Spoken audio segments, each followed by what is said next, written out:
Hello, what's up guys?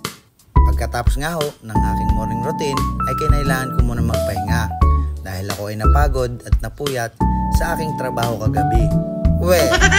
Di nga. A few inches later, after kong magpahinga ay nilabhan ko naman ang aming mga tubal. Alam nyo ho ang tubal? Sa hindi ho nakakaalam, ang tubal sa amin sa Batangas ay maruming damit. Sa inyo gahong lugar, anong tawag? Paki-comment nyo nga ho dyan sa ibaba para malaman ko din naman na ang mas maganda ay ang tumbalan nating dalawa. Ay!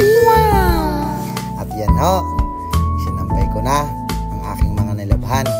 Disclaimer lang ho, hindi ho ako under, sadyang maligaya lang ako pag natutulungan ko ang aking katuwang sa buhay, lalo na sa mga gawaing bahay. Para lang ho sa inyong kaalaman, noong isang araw ay nagkaroon kami ng diskusyonan. Sa lungkot ko ay sinabi ko siya ng hiwalay.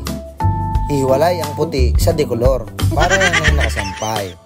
Okay ba guys? Kung okay kayo, okay na okay din ako. Thank you!